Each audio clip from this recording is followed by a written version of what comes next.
The True Sun God is by far the most overpowered upgrade in all of Battles 2. So we're going to be making it even more overpowered in today's video with ultra boosting it all the way to ×10 with the ultra boost on the engineer and using the homeland defense ability on it as well in the best game mode, by the way, player fire. So without further ado, let's see how overpowered we can make the True Sun God. And it looks like our opponent is going to be starting off with the ice as their first pop power tower, whereas we're going to be starting off with the good old engineer. But I shouldn't say it like that because honestly, the engineer early game in player fire is like really bad. I mean, you can already tell how many reds are currently getting by this engineer, so we're actually gonna have to go for another engineer on top of that one. And because we just went for this engineer, that means we still have yet to go for Smudge Cat. So F's to the chat for that. But we gotta make sure that we like somewhat conserve lives here. I'm not too worried about the life advantage though when it comes to today's video, okay? Because I'm really not trying to go too much past round 40 if possible. Because I've noticed in play with fire, the later that I go, the more likely it is to just extremely freaking lag hard, okay? And we just don't want to lag all that hard because it kind of ruins content, you know what I mean? Like if I send myself a massive 45 BAD rush because whatever I send to my opponent also gets sent back over on our side, so we could technically rush ourselves. But if we end up doing that and our opponent just straight up disconnects, that's so anticlimactic. But at the same time, like I can't help that my opponent has poor connection and just disconnects. It's just a very unfortunate thing. So we're gonna try our best to like stay away from going past round 40 if possible, okay? And it looks like our opponent over here ended up already going for the cryo can, okay? Which is a bit early, but hey, he's gonna be absolutely fine now against literally all this. We've gotta upgrade this to the double guns too. Yeah, like what the heck am I doing? We're still at what, 113 lives, okay? So not too shabby, but we need to go for this balloon trap as early as possible. Now, I don't think we're gonna be able to pull that off though next round unless we sell this double guns up here. But the problem with that is if I sell this, then all these balloons that are still up here are not gonna get popped down and we're just gonna be leaking way too many lives, you know? So I guess we're gonna have to wait a little bit longer. I probably should go for another engineer in general, and I might just do that. Yeah, let's just have a 000 on standby because it looks like some of the AI balloons are even pushing. Thus, more balloons are probably gonna get through. Yeah, let's go for another double guns here. Very unfortunate stuff. But it is what it is, okay? I don't know why I set Smudge Cat over here. I just wanted her on the map. Didn't think much of it because, like, this engineer was in the spot. This is where I normally put Smudge Cat, okay? And I have yet to even talk about this, but most of you already do know the main objective for today's video is to go for a True Sun God in, of course, this game mode player fire. However, on top of that, we're going to be ultra boosting the True Sun God all the way to ×10 with the ultra boost on the engineer, okay? Because the True Sun God alone is already freaking cracked. But ultra boosting it all the way to ×10 is going to make it just pretty much unstoppable, okay? And I'm very excited to see how it's going to perform. I would have to assume that I've already done this before in Play with Fire. I haven't done it since the True Sun God itself got buffed. And yeah, it got massively buffed in case you weren't aware, okay? So it can do a lot more damage for us during the later game rounds. And yeah, again, ultra boosted it. We can also go for a homeland defense too with having the village. So very hyped about that. I'm probably gonna have to go for one more balloon trap too, if I'm not mistaken. So yeah, we're gonna go for just one more. I think we're gonna have enough money because on round 9, we wanna start ecoing with constant pink eco. And of course, he's currently sending us eco. I'm sending eco, so there's double the amount of yellows currently on the map. Thus, we just have so much money. And look, he's got the ice village combo, guys. Oh, God. You know what that means. You know exactly what that means. He's using ice village super monkey. No doubt in my mind, ladies and gentlemen, okay? So can we take this guy down? Because I claimed ice village super monkey to be one of the best strats, if not the best strategy in all with play with fire. Like the ice is just such a good early game tower, and the fact that you can use like super brittle and icicle impale to really help and just support your defenses during the later game rounds is super nice to have, you know, because the ice, although it's in the primary category, it's more of a support tower, you know. I think a lot of people would have to agree with that. By the way, I just now went for the monkey town. I probably could have done that ages ago, but it is fine. Okay, so let's go for that monkey city upgrade as well. And then, of course, we're going to need some juicy cam detection. Okay, so he's stalling out the rounds. Should we want them that stalled? You know what? It should hopefully be fine because we'll also have more money. And regardless if we stall out the rounds or not, he's probably going to have a significant amount of money regardless because in the game mode player fire, you get double the amount of money from sending eco in general, you know? So I guess we'll just let him saw out the rounds. It is all good. And we're going to have to go for probably 2 more balloon traps if we want to make sure that we can fully defend against constant purple eco. Okay, so let's target our balloon trap all the way down here. With having this village here too, now all of our balloon traps get auto-collected from the village. So that's pretty nice because, like, we just don't have to worry about that, you know? So, wait, do I have 4K eco? I do. I do have 4K eco. Okay, so let's go for this. Let's target you if possible. Okay, so yeah, we got 4 balloon traps. Hopefully that's going to be pretty good. And the first upgrade... Oh, wait. Since we have 69 lives... I mean, do we plan on rushing this guy? Okay, yeah, there's a super monkey within the strategy, by the way. Does not come to me as a shock in any way, shape, or form. We could go for the Monkeyopolis here, too. But, like, do we not want to go past round 40, then? I guess not. So, we're not going to worry about upgrading Smudge Cat, then. Thus, we're going to have no choice but to eventually rush this young man, okay?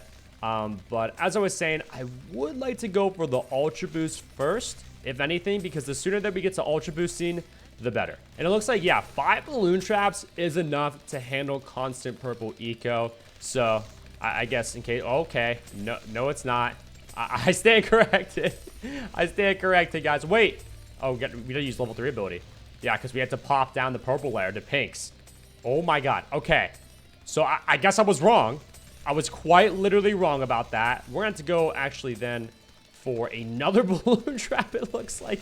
Oh, I think it's because now he's sending us constant purple eco. And yeah, you can kind of see there's just a lot more purples on the screen now. So I guess that makes a lot more sense. Should we just keep this Dark Knight? Yeah, we're going to keep this Dark Knight and also the 000 Super Monkey up here. The 000 Super Monkey is up here just to pop off the purple layer because the Dark Knight is unable to pop purple balloons.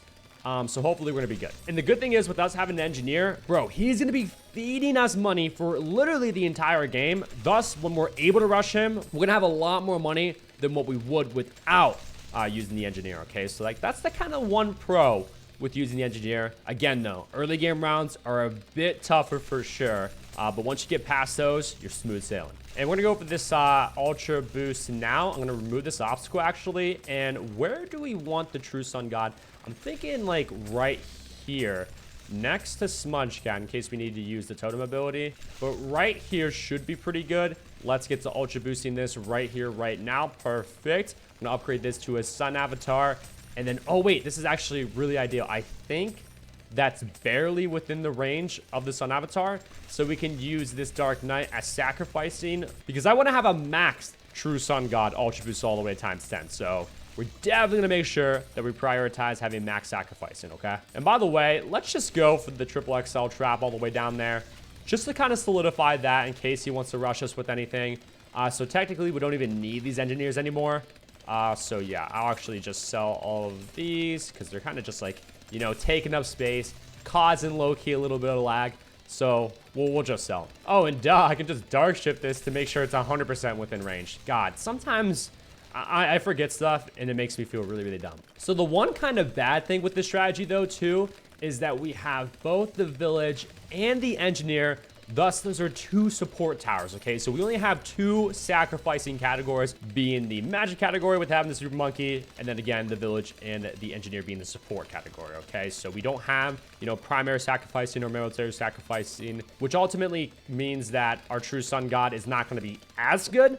But still, regardless, it's the max sacrificing that is possible when it comes to this strategy, okay? So let's actually just go for the Sun Temple right here, right now. We have enough money in order to do so. Let's continue on Ultra Boosting this thing as well.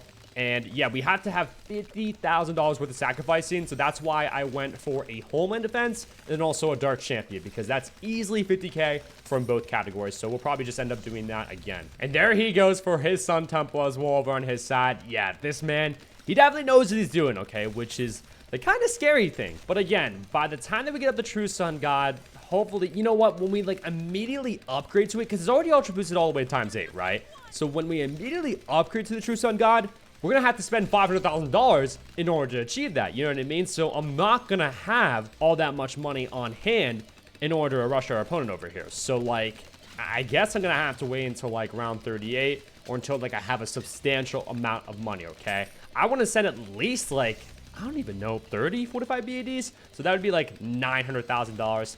I guess we're just going to have to wait and see. But yeah, this thing's already ultra boosted all the way to ×9. We once again have the Dark Champion here in the Homeland Defense to have that max sacrifice scene. And I'm not sure when I want to stop ecoing too. And dude, because we didn't even upgrade Smudge Cat over here, she still has yet to even regen a singular life over on our side, which is just absolutely insane. But here on round 29, she's going to start doing that. But still, there's just no possible way that we can get back to 150. So again, we have no choice but to rush this guy before round 40. And no, yeah, in case you didn't see, ultra boosted already all the way to ×10. So I guess we could ultra boost something else if we want. Now, I don't really know what we should ultra boost, though. Like, should we just strictly go for the defend solely with the True Sun God? Yeah, I think that sounds pretty cool. So, we won't even go for, like, a Legend of the Night unless we absolutely need to. But we probably won't even have the money in order to do so. So, we'll just get the True Sun God. And we can go for the True Sun God finally. So, let's get that just set in freaking stone, ladies and gentlemen. Okay, I'm going to go for the epic range on that as well. So, there we go with that. And then we want to make sure that we have a constant Jungle Drones buff on it, and we also are going to need a little bit of camo detection because we went with the middle cross path. Okay, so let's just go for that. Now this game is a little bit laggy, by the way, so yeah, if we went all the way to round 50, guys, I'm telling you, there's a chance that we can lag out, and that's just no bueno. And he just now went for his True Sun God, guys, and he has max sacrificing. Oh lordy lord. Okay, so we literally just have to rush him probably like round 38, round 39 with as just many BADs as possible. That's all we can do. And once I realized that this guy was using this strategy, I called out how I think it is the best strategy in Play with Fire. I've already made a video on this. So he quite literally is probably going to be able to defend against every single 45 BAD that we could send. We currently have $500,000. By the time that we hit like round 39, we're definitely going to have over $1 million, I feel like. Okay, so we're going to send him $1 million rush. If he defends, he defends. But he probably knows, too, that we can't get back that life advantage. So he's just going to go strictly for the defend. You know what I mean? He's already going for tons and tons of super monkeys, guys. Yeah, it's not looking too good for us. All right, we're going to stop ecoing here at 31.5 eco. Yeah, literally, dude, he's not even ecoing. He's not even ecoing, guys. He's waiting for us to just ultimately rush him. That means, too, he's not even going to put any money, not a singular dollar, into rushing us. Every single dollar is going back into his defenses. Oh, my goodness, guys. It's going to take a miracle for us to win this. No, and he's going for the Sun Avatar spam, too, guys. Should we just rush him now? Because he still has yet to upgrade a lot of them. We could just... Okay, yeah, we're going to. We're going to. Screw it.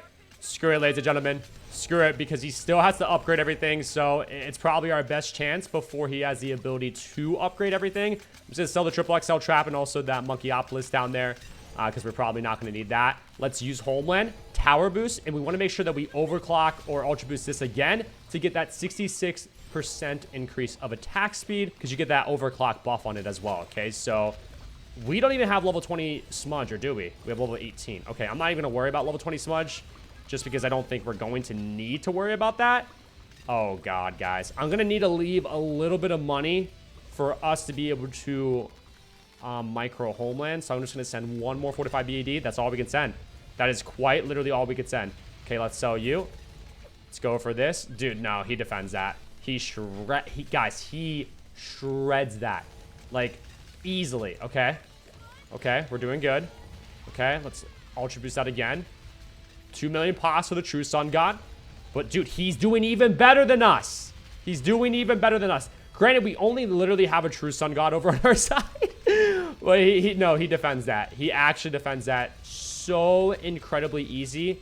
And even if he were to leak, he could just go for the freaking Legend of the Night. Then he has a black hole all the way at the end of the map, you know? I guess I decided to use the totem ability because literally, why not at this point? I'm not sure if Homeland is currently active or not. Oh yeah, we get Tower Boost again, so let's Tower Boost. Let's at least go for the defend, I guess. But the fact that he's doing better than us is kind of crazy. Okay, I'm clicking my hotkey. I'm not sure why the boost is not going off. Okay, it's just insane lag. So I'm gonna go for one more Homeland if possible. So let's go for that. Come on, come on, come on. We're good. We're on to overclock our True Sun God again. So let's do that. Oh my God, yeah, dude. Oh, I think I just ultra boosted freaking Smudge Cat. I did. Okay, that's fine. because we still have an overclock. So let's do that. All right, so we're both going to be able to defend. Oh, this sucks, man. I mean, hey, at least this also proves that Super Monkey Village Ice is so much better than freaking NG Village Super Monkey, man. Like, I mean, we could have went past round 50 because this guy isn't lagging out. But at the same time, I just did not want to risk it for the biscuit. 12 million pops, though, for the true Sun God right here. Very, very respectable. And again, there's just literally nothing I can do at this point. Like, I just had to lose. Ended up with 13 million pops. Pretty respectable for the true Sun God.